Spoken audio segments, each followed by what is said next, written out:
Imagine a world where time flows not by clocks but by the great river's floods, where the dawn of history flickers in the light morning mist over the sands, and the sun returns each day to the ancient banks as if by the will of the gods.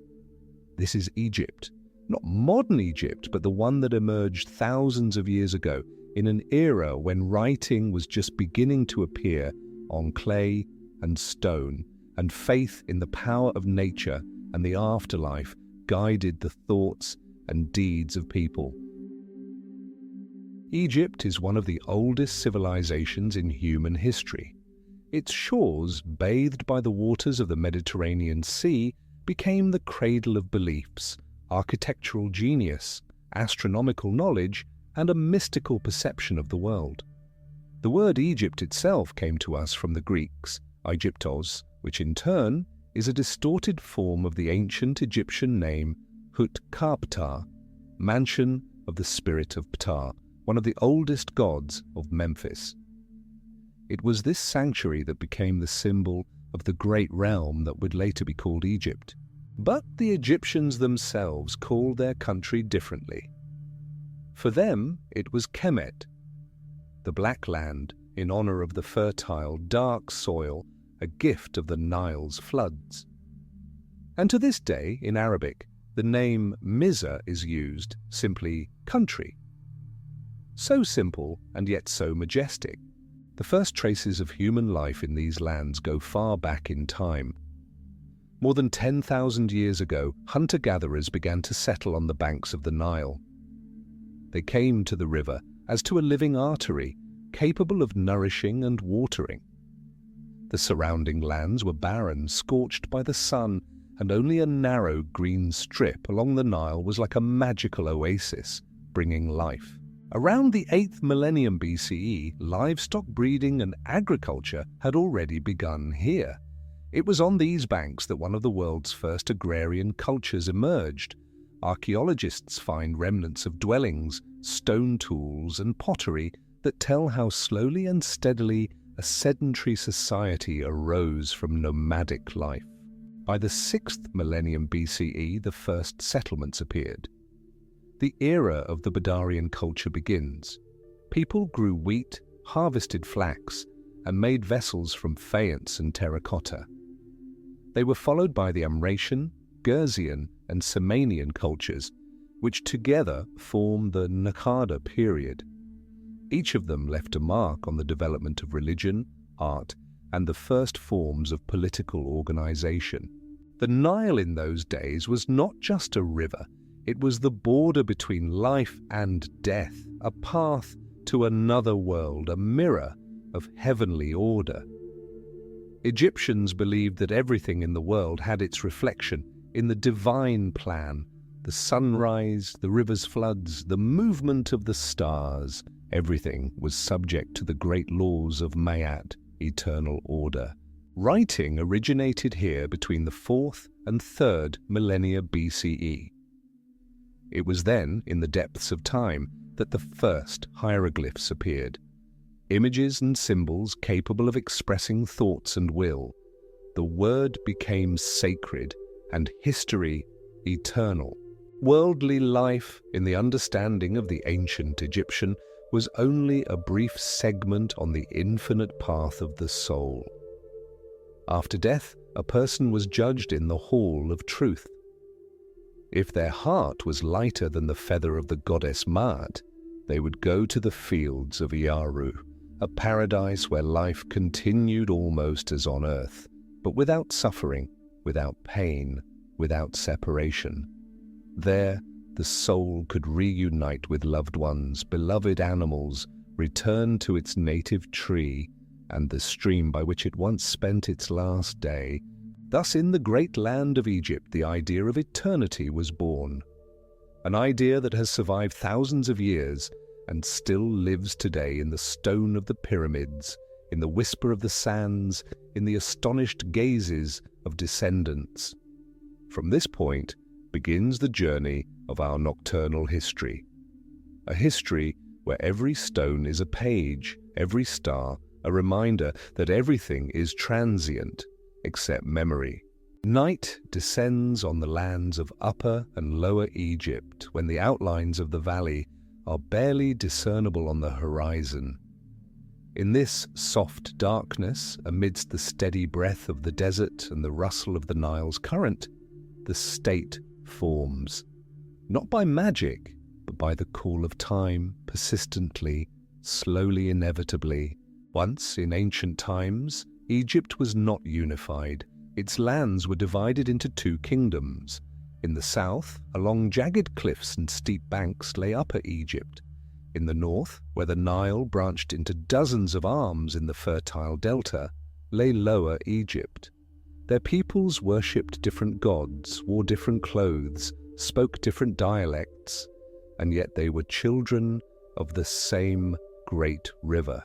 It is from there, from the south, that a figure emerges who will unite these lands into a single kingdom.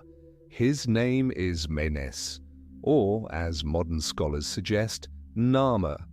His name is like a whisper in stone, an echo of strength and will. He was a ruler of Upper Egypt, but his dream was not to dominate, but to unite, not to destroy, but to create. The Nama palette found by archaeologists became the first manifesto of power, frozen in stone. It depicts a triumph, a symbol not just of military victory, but of the birth of a new era. On this stone, the ruler in the crown of unified Egypt gazes at the world with restraint and severity, as if knowing that his deed would reverberate through millennia. Menes moved the capital to a city located between the two lands. This city received the name Memphis. Here, where the waters of Upper and Lower Egypt met, the power that came to be called Pharaoh was born. Not just a king, but a link between heaven and earth, between people and gods, between past and eternity. The Pharaoh was the embodiment of a living god. In life, he was Horus, the divine falcon, protecting Egypt from the heavens. After death, he was Osiris, the ruler of the underworld. His word was law, his breath a ritual, his life a symbol. The entire structure of Egyptian society was built around him, like stars around a pole star. It is in this era that what historians call the early dynastic period begins. Approximately 3,000 years before our era, Egypt became a state. Laws appear, priestly classes are created, the first tombs are built. This is a time when religion becomes an integral part of governance. Every temple is not just a house of a deity, but also a center of power, a place for storing knowledge, grain, and crafts. The pharaohs of this era ruled from Abydos and Memphis. They commanded the construction of the first mastabas, stone tombs, precursors of the pyramids. Their souls, according to beliefs, were to continue their journey into the other world. But for this, the body needed to be preserved. Thus began the art of mummification, the sacred science of overcoming death. But most important at this time was not construction nor power. More important was the awareness of wholeness. Egyptians began to perceive their country as a single organism where each person was part of a divine plan. Farmer, scribe, priest, ruler. Each was a link in a great chain where disturbing the balance meant offending Ma'at herself, the goddess of truth and harmony. Thus, from the pulse of the Nile and the will of the people, Egypt was born, not as a place on the map, but as an idea, as order, as eternity. Its unification was not just an event, it was the birth of a civilization that would live for thousands of years, leaving behind not only stones and ruins, but also a trace in souls. And in the silence of the night, we hear that trace. In the rustle of hieroglyphs, in the shadow of the cliffs, in the breath of the ancient river. When the sun rises over the desert, casting the first golden rays on the waters of the Nile, the ancient Egyptian heard in every breath of the morning wind the breath of the gods. For him, the world was never soulless. It was alive, animated, populated by forces as real as the earth beneath their feet and the stars above their heads. Faith permeated everything. It was not separate from daily life, not opposed to reason, and required no proof. Faith was like air, invisible but necessary. At the center of the Egyptian worldview was the cosmos, structured according to the laws of Mahat, the great order, justice, truth, and balance. Everything living and inanimate, all rivers and mountains, all actions and words, was subject to this unknown but inexorable harmony. Mahat was not just an idea, she was a goddess, the personification of the very foundation of creation. Her feather, light as a breath, was weighed against the heart of the deceased in the hall of truth. If the heart was heavy with evil, the soul disappeared forever. But before judgment, before death, there was life. And in life, Egyptians surrounded themselves with gods, with love, with reverence, with childlike directness and philosophical maturity. There were many gods, and each of them reflected a part of the universe. Their faces changed, intertwined, reflected each other like water in a pond, clear and deep at the same time.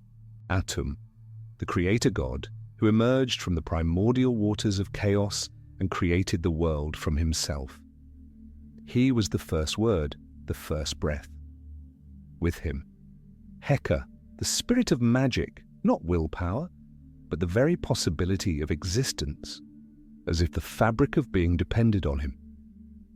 Everything that happened through Heka.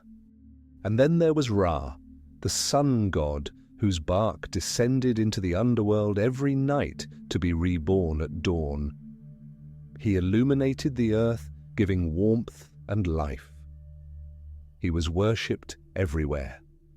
Prayers began with his name. His round solar crown became a symbol of eternity.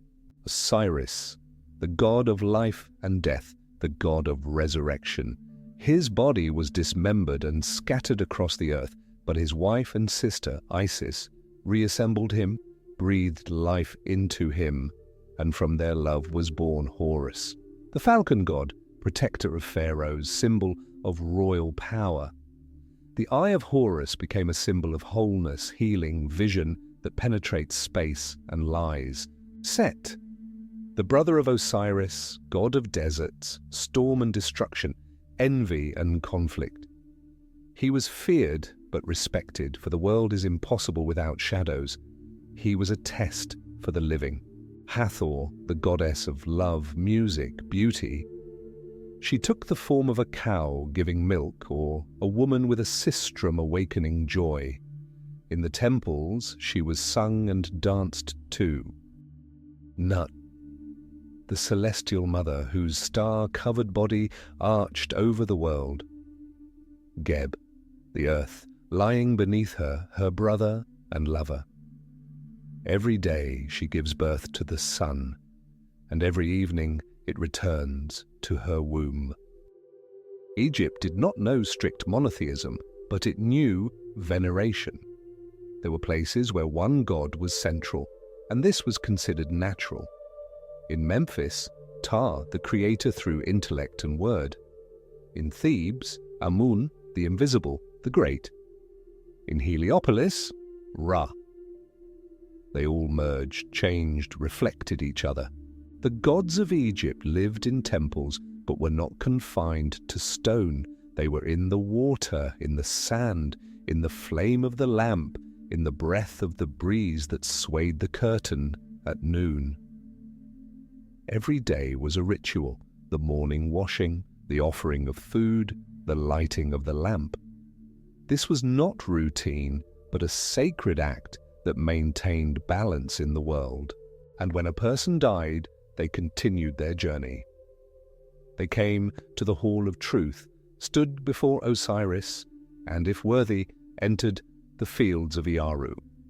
But first, they had to know the laws of Maat. With their lips, they pronounced the negative confession: I have not stolen, I have not lied, I have not caused suffering, I have not been cruel. This was not just a list of actions, it was a soul purified of vanity. Religion in Egypt is not a belief in a miracle, it is trust in order, acceptance of the world, understanding that everything has its place. And every evening, looking at the stars, the Egyptian felt that they were not alone, that everything around them was full of meaning, that even death was not an end but a transition. Such were the gods of Egypt, not distant and indifferent, but close, connected, alive in every stone and every word. And perhaps that is why, through millennia, their images still look at us, from frescoes, from statues, from the depths of dreams. When the morning light touches the stone giants on the Giza plateau, the silence becomes almost palpable. These colossi have stood here for over 4,000 years. Unperturbed, silent, they gaze at the desert, where pharaohs changed, empires disappeared, and the winds of time came, but they remained. Thus began the Old Kingdom, one of the most monumental periods in human history.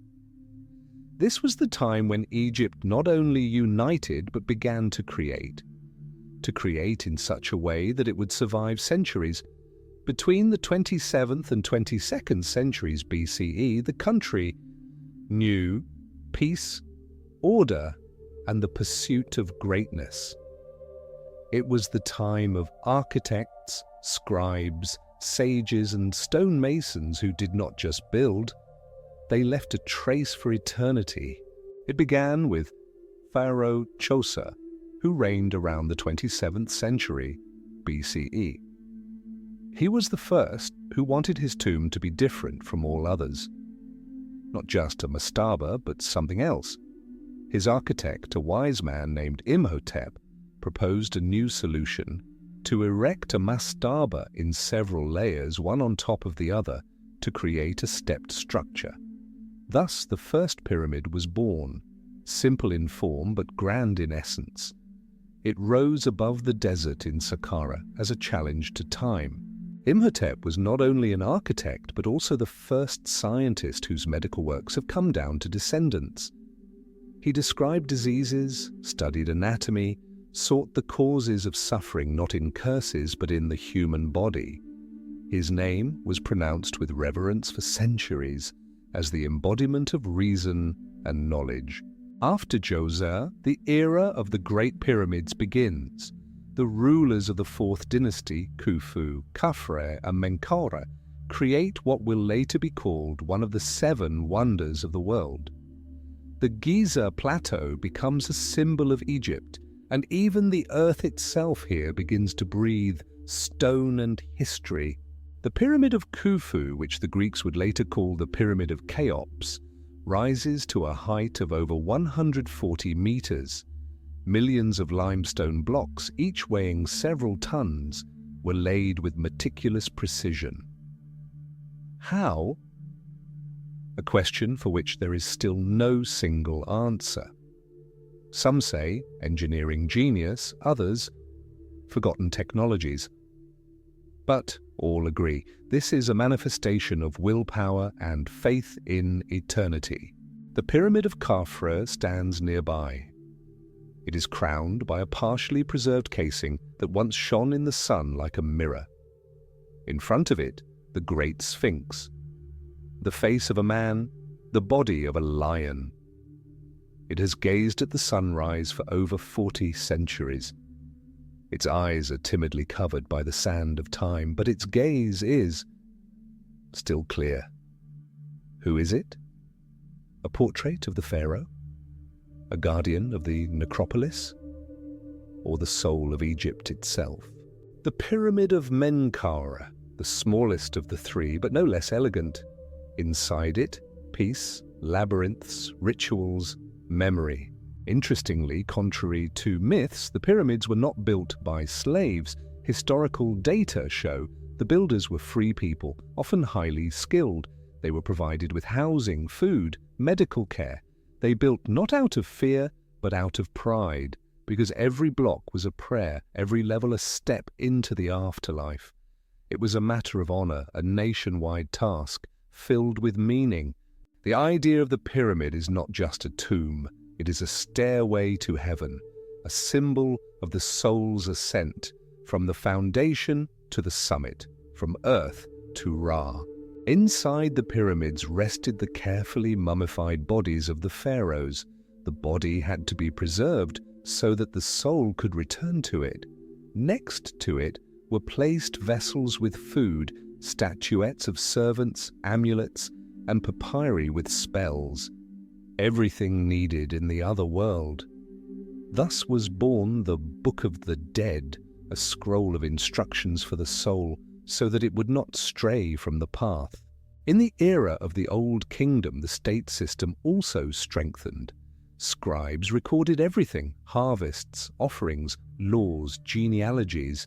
Bureaucracy became not a burden, but the foundation of order. Everyone knew their place. Everyone understood that their work was part of the overall design. But even in this grandeur, a spark of fragility lurked. Over time, the pharaohs became weaker and weaker, the nobility more powerful. Towards the end of the Old Kingdom, a period of fragmentation set in. Egypt temporarily lost its unity, but the memory of the great remains.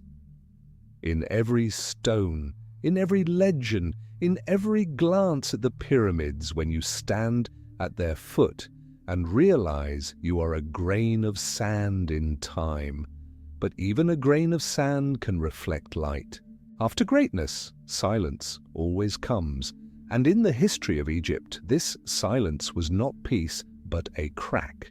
Towards the end of the Old Kingdom, around the 22nd century BCE, the power of the pharaohs began to wane.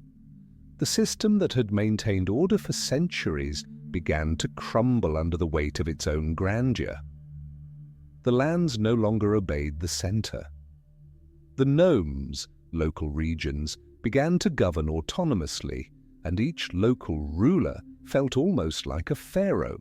This period is called the First Intermediate Period, a turbulent, fragmented, disturbing time.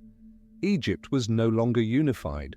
The north and south of the country separated from each other. In Upper Egypt, the city of Hierakonpolis rose, and later, Thebes. In Lower Egypt, Memphis, weakened, but still significant. Between these regions, a struggle for control, for truth, for memory. But even in this dark era, faith did not die out. People continued to live, build, pray. New art forms emerged, more human, more down to earth. In the statues, not only ideals but also real features were now reflected. People sought closeness, not distance. Even in decline, Egypt remained Egypt, a country where history does not die but transitions into a different rhythm. The country was reunited from the south. In Thebes, a new dynasty rose, and its ruler was Mentuhotep II. At the beginning of the 21st century BCE, he managed to conquer Hierakonpolis, subdue the fragmented lands, and restore unity. Thus began the Middle Kingdom, a new chapter filled with rebirth. The era of the Middle Kingdom, spanning approximately 400 years, is not just a political victory. It is the return of harmony.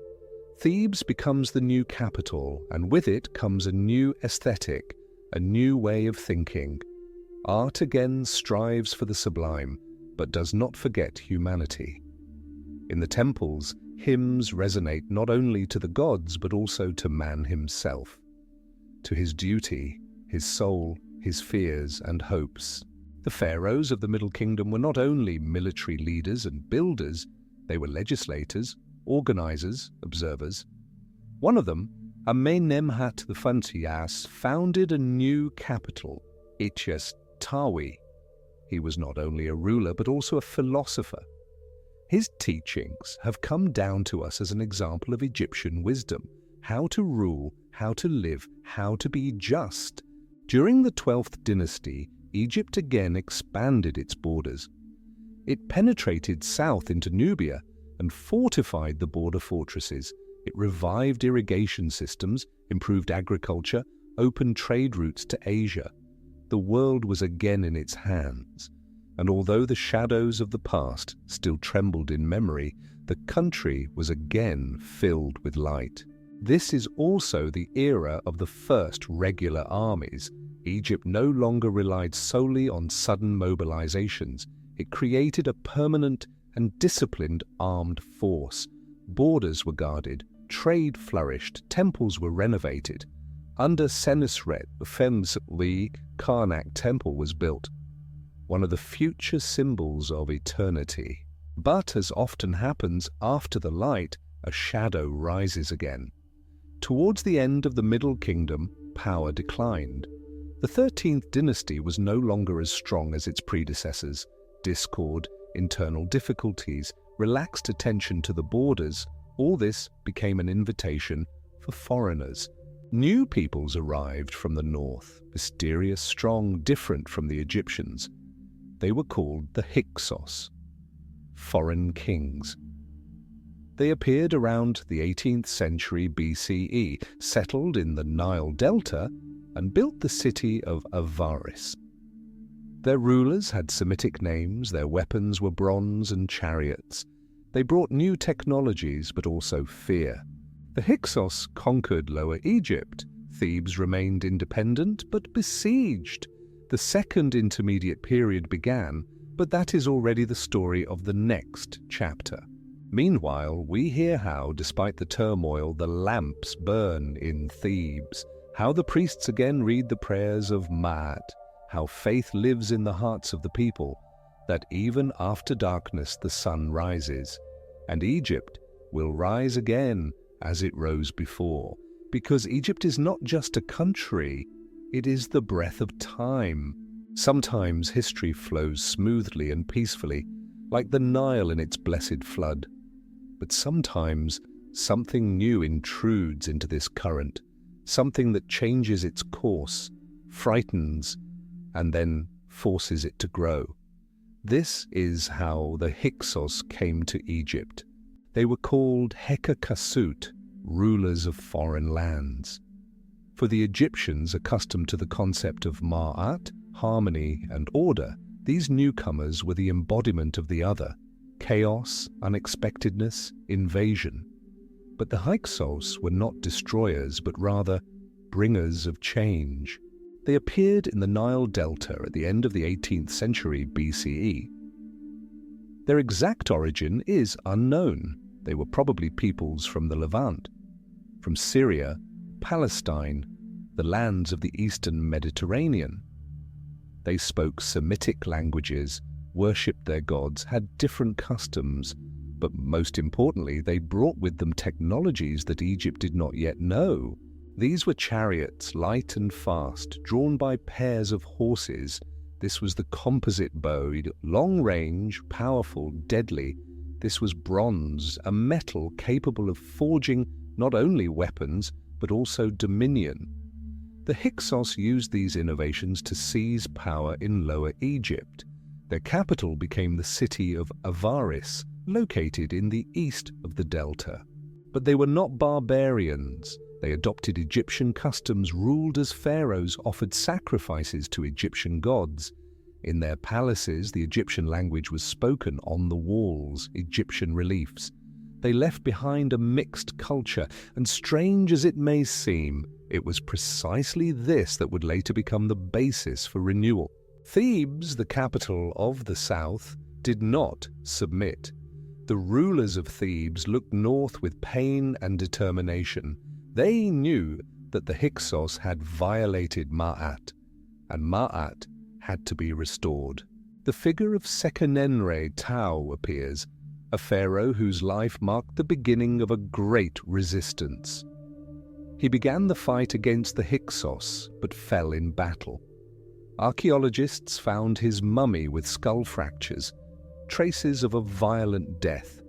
His sons, Kamose and Amose, continued the fight. Amosai, whose name means born of the moon, was the one who brought the matter to an end. He expelled the Hyksos, destroyed their capital, reunited Egypt again, definitively. From this moment, a new era begins, the New Kingdom. But before we leave the Hyksos, it should be noted, despite the pain and suffering, despite the invasion, Egypt inherited much from these strangers. Chariots, new types of weapons, technologies of agriculture, diplomacy, fortification. Sometimes it is precisely the external threat that forces a civilization to rethink itself and become stronger than before. And so it happened. Egypt emerged from the darkness not weakened, but transformed.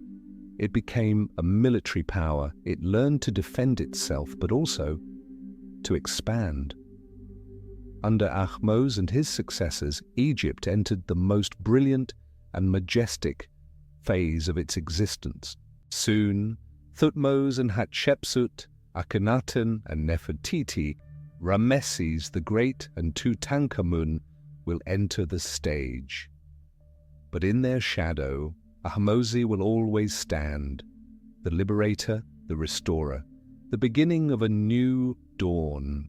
And in this dawn, in a light, dusty haze over the horizon, Egypt, awakened and strengthened, prepares to tell its new song, the song of the New Kingdom.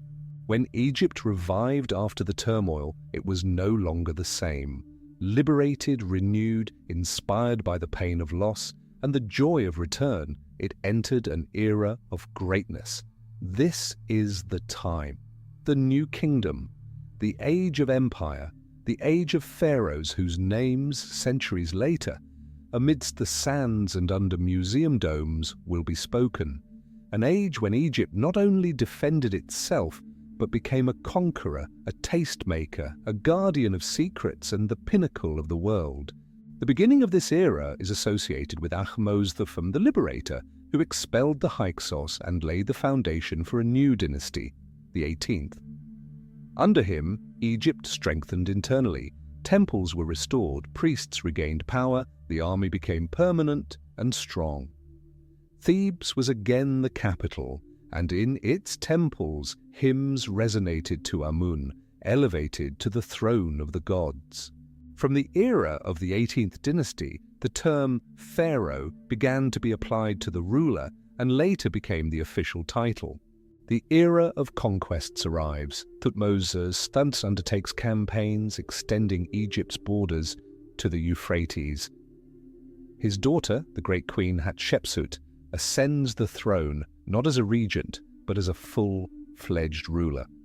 She did not wage wars, but her name became a symbol of diplomacy, trade, and cultural flourishing. Hatshepsut ordered the construction of one of Egypt's most elegant temples at Deir el-Bahari, snow-white, multi-tiered, as if it emerged from the rock itself. It still impresses with its harmony today. She opened sea routes to the mysterious land of Punt, established international relations, brought aromatic resins, gold, animals, and exotic plants to Egypt. Under her rule, the country prospered, but her name was later attempted to be erased. Her successor and possibly co-regent, Thutmose III, one of the greatest military commanders in Egyptian history, wanted only men to remember who ruled the land. He undertook more than 20 military campaigns, transforming Egypt into an empire. His army carried the pharaoh's flag to Syria, Palestine, Nubia. Egypt became a power to be reckoned with. Its empire stretched from the Mediterranean coast to the southern waters of the Nile. At the same time, science, medicine, and crafts flourished. Archaeologists find papyri with medicinal recipes, descriptions of surgical operations, rules of female hygiene. Beer was used as medicine, baths and swimming pools were built, not only for body cleansing but also for pleasure. Doctors studied anatomy, wrote manuals, observed the sky. But at the peak of power, Egypt faced a new dilemma. The power of the priests grew. The power of the priests of Amun became particularly great. They owned lands, riches, influence, and then a pharaoh ascended the throne who decided to change the very essence of faith. His name is Amenhotep IV, but later he would become Akhenaten, living spirit of Aten. He rejected the pantheon, closed temples, built a new capital, Akhetaten, now known as Amarna. He worshipped a single god, Aten, the sun disk. His wife, Queen Nefertiti, became his ally, an ideal of beauty and strength. Together they created a new religion, a new aesthetic, a new politics. Sculpture became alive, natural. Smiles, movements, humanity appeared in the depictions. But Akhenaten's reforms undermined the foundation of tradition. The priests were stripped of their power, the people were confused. After his death, everything returned to the old ways.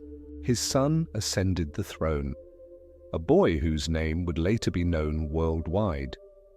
Tutankhaten became Tutankhamun. He returned the country to the former faith, moved the capital back to Thebes, restored the temples of Amun. His reign was short. He died young, leaving behind an untouched tomb that would be found 3,000 years later by Howard Carter. This would be a sensation, but that is the story of the future. After him came the greatest of all pharaohs, Ramesses II.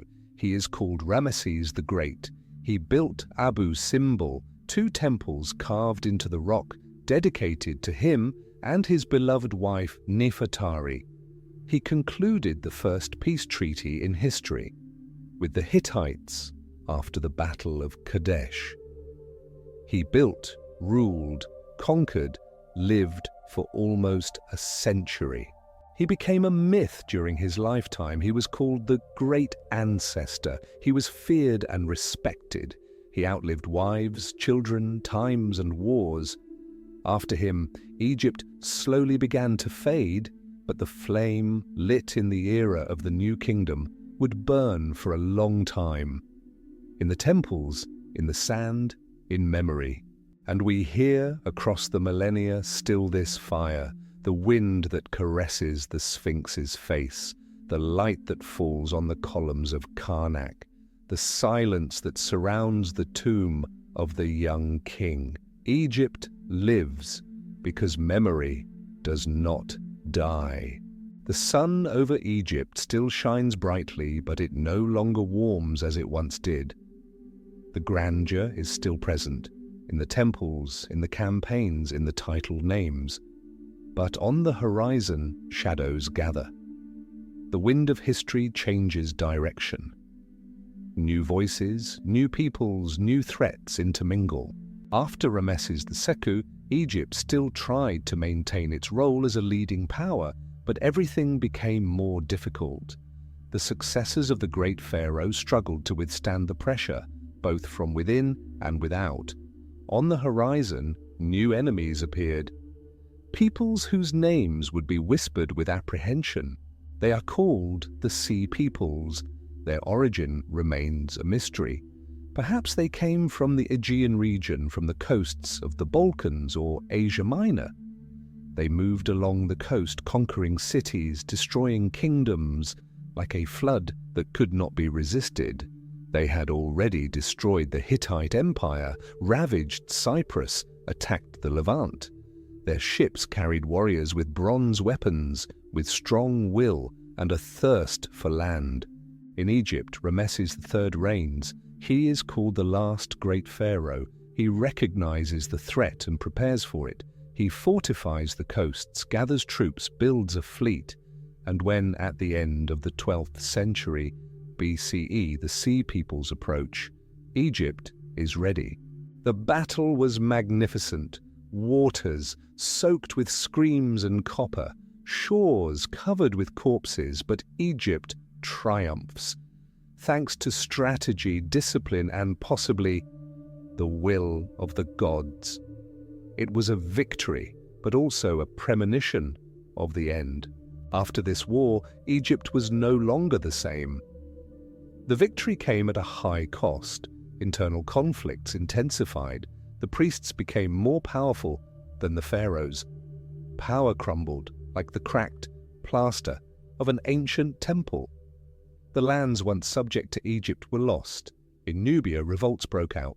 In Asia, new forces gained power. The priests of Amun, who had concentrated immense land holdings and wealth in their hands, became a state within a state. Sometimes they governed the country in the name of the pharaoh, sometimes in his place. Centralized power disintegrated. Egypt entered a period known as the Third Intermediate Period. Ramesses Haden reigns, the last of the 20th dynasty. His power barely extended beyond Thebes. The administration was corrupt. The treasury was empty. The temples were full but silent. This was the end of a great era. And yet, even in this sunset, there are reflections of former splendor. One of the sons of Ramesses II, Khemwaset, became one of the first known restorers and collectors of ancient memories in Egypt. He traveled to ancient temples, restored forgotten inscriptions, recorded the names of long-gone pharaohs. He was an archaeologist before the advent of archaeology. He was the voice of memory in silence. He knew that empires die, but knowledge remains. He understood that dust covers everything except the truth. And so Egypt, exhausted, weakened, fragmented, still stands. It no longer commands the seas. Its army is no longer feared abroad, but in its heart, stone temples, golden texts, the memory of the sun that never completely disappears. Foreign kings will succeed the pharaohs, the Assyrians will come, then the Persians. But Egypt will live in legends, in the sands, in the lines of hieroglyphs, because it is not just a country, it is a civilization that knows how to die slowly, with dignity, and be reborn. When a tree grows old, its bark cracks, but its roots are still alive. So it was with Egypt at the end of the first millennium BCE. It no longer governed the destinies of other peoples. It no longer led campaigns beyond its borders. But it still stood with ancient temples, with a people who remembered the pharaohs, with gods in whom they still believed. However, new forces began to grow into this fragility. In the 7th century BCE, a great power rose in the east, Assyria. It was like a whirlwind, conquered cities, destroyed capitals, burned libraries. Its warriors knew no mercy. In 671 BCE, the Assyrian king Esarhaddon invaded Egypt. He conquered Memphis, captured the king, established his dominion. The Assyrians left garrisons but did not take root. They were interested in tribute, not culture, and so as soon as their power weakened, Egypt rose again. But it was no longer the same Egypt. These were fragments living on memory. For a short time, the country regained its independence. King Paye of Kush, the southern kingdom in Nubia, united Egypt and proclaimed himself pharaoh. Thus began the 25th dynasty, the dynasty of the Black Pharaohs. Their power was consolidated on the basis of religion and traditions. They honored ancient cults, restored temples, spoke Egyptian. But their reign was short-lived. In 525 BCE, a new force arrived, Persia. King Cambyses II, son of the great Cyrus, invaded Egypt and defeated it at Pelusium. The Egyptians, deeply religious, considered cats sacred animals, incarnations of the goddess Bastet. The Persians used this as a military stratagem. They painted cats on their shields, threw sacred animals in front of the troops. The Egyptians dared not fight. The city surrendered. Egypt became a satrapy of the Persian Empire. The Persians ruled harshly but effectively. They built roads, enacted laws, guarded the borders. However, the people did not accept them as their own. It was a foreign power, and Egypt yearned. 2 centuries passed, and then from Macedonia, a new star rose, Alexander, young, untamed, brilliant. In his army, Hellenes, Thracians, Persians, Greeks, but the spirit won. He conquered Persia, defeated Darius, moved on. In 332 BCE, he entered Egypt without a fight. He was welcomed as a liberator.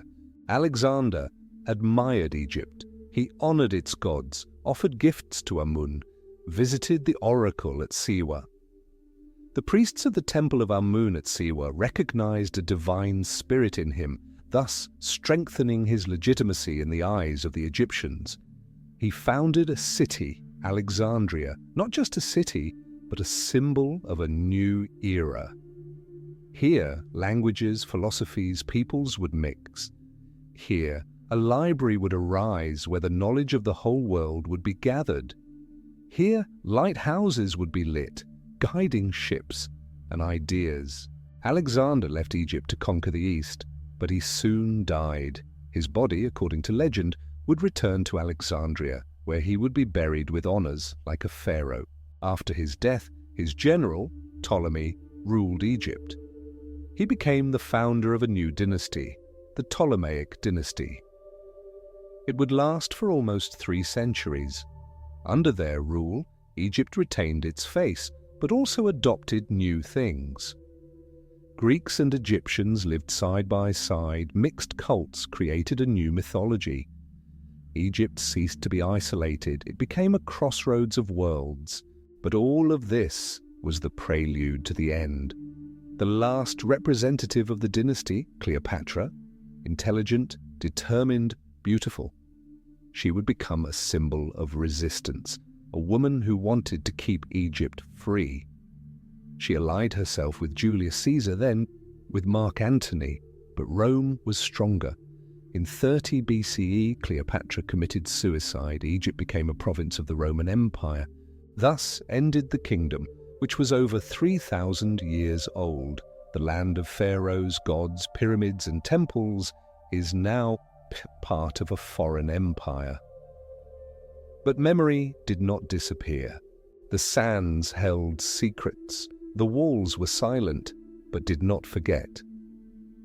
The mummies slept in their tombs, waiting for those who would hear their voice again. And that voice will be heard. After Cleopatra, silence. Not literally, no. Life went on.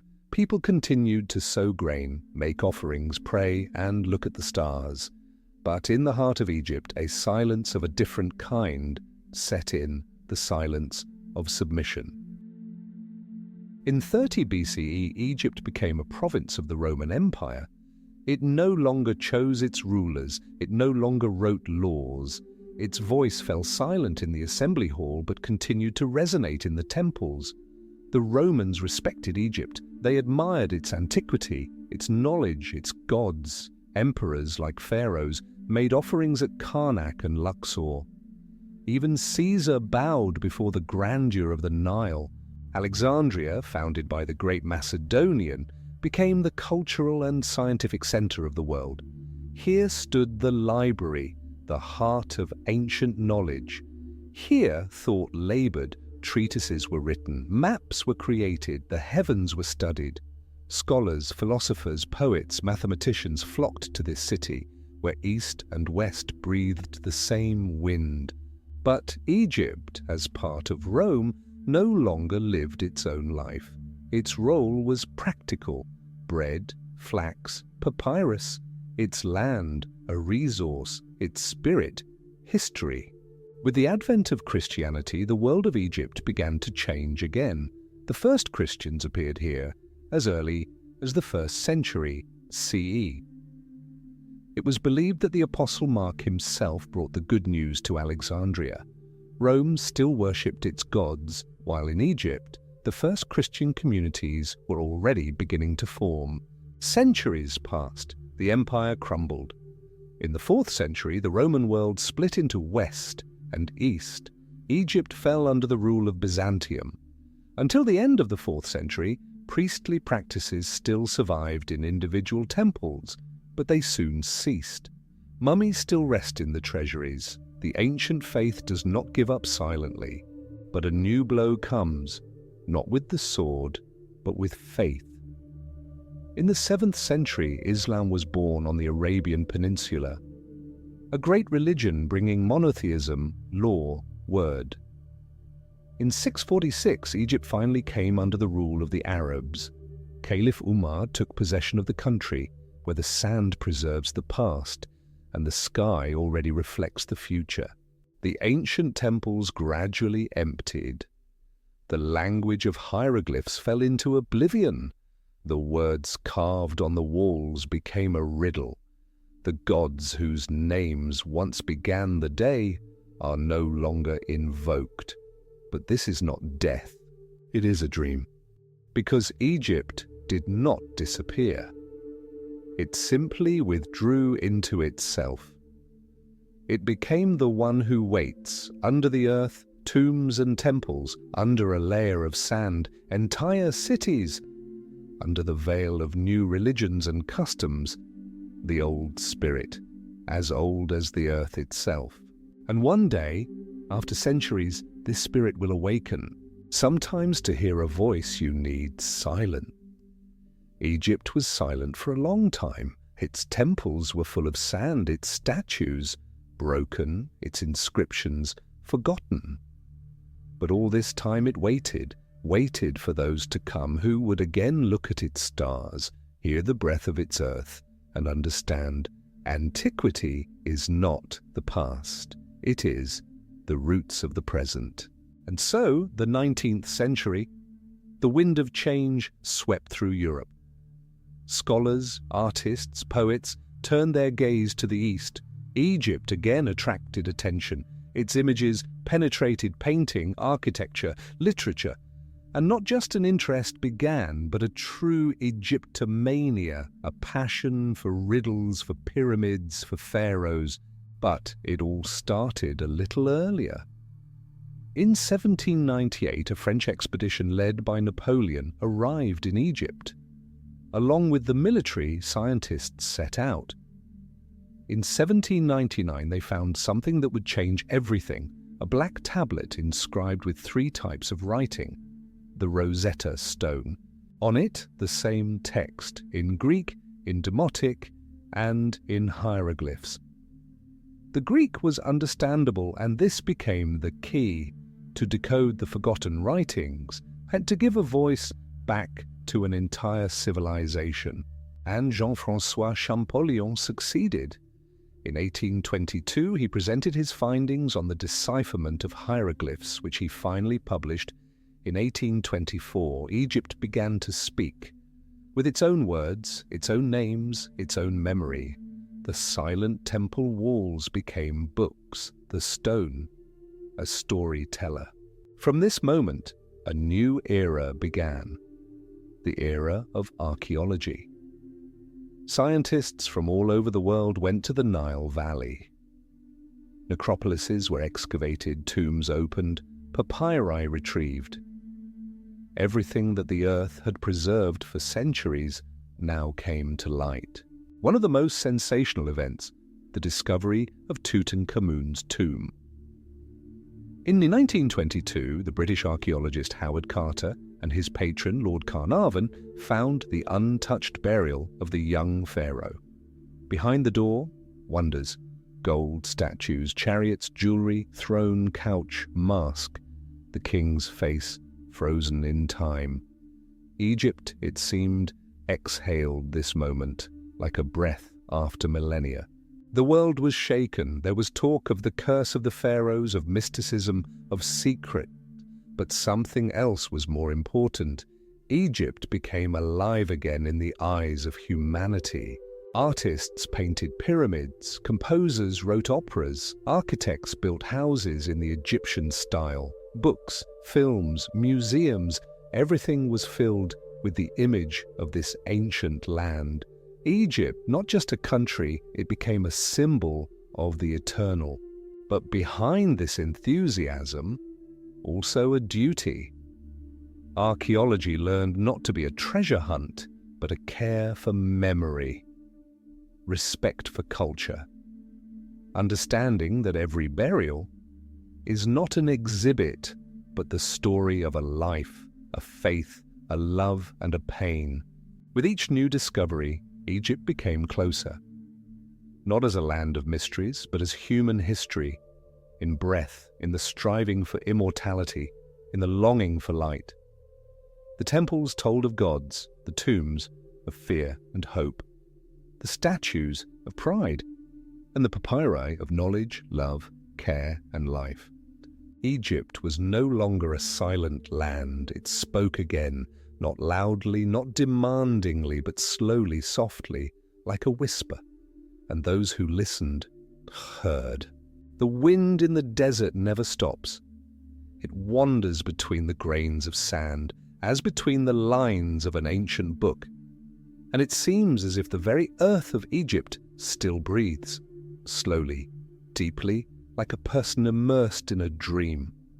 Thousands of years, millions of lives, and all like one long breath, filled with sun, water, stone, and silence. What is Egypt? It is not just land, not just temples and pyramids, not just mummies and frescoes, amulets and hieroglyphs. Egypt is the idea that man can be part of the eternal, that actions, words, and dreams can survive death. That order is more important than power and harmony, the foundation of the world. The Egyptians believed that life does not end, that death is just a door, that beyond it is the same world, only purer, clearer, more eternal. The fields of Iaru, a mirror reflection of the native village, the same bank, the same trees, the same faces. Paradise is the return, a home to which one can return one day if one has lived in harmony with Ma'at. And perhaps that is precisely why their art, their texts, their architecture are imbued with a striving for completion. In every temple hall, symmetry; in every inscription, the thought of time; in every stone, an attempt to hold what escapes, not just to leave a trace, but to make it eternal. We do not know the names of all who built the pyramids, who painted the scenes on the walls, who composed hymns to the gods, who wove wreaths of lotus, but we see their work, and through this work, their souls. Egypt taught us that immortality is not a myth, it is memory, transmitted through deed, through word, through gaze. Today, standing at the foot of the pyramids, gazing into the mask of Tutankhamun, or examining the frescoes in the tomb of Nefertari, we feel a touch of something greater, of a humanity that has long passed, but still lives within us. Because Egypt is not just the past. It is a mirror. It shows us who we are. It shows how we seek meaning, how we build, love, believe, fear, dream, and how, despite everything, we strive for light. And therein lies its eternity. May the stars over the desert be silent. May the temples be destroyed. May the sand cover the cities. But the breath of Egypt will remain in everyone who hears its call, in everyone who gazes into the silence and hears a voice within it.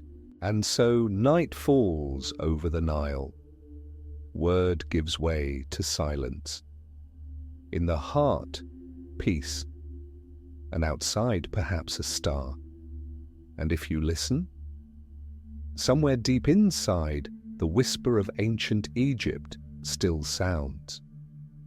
Good night.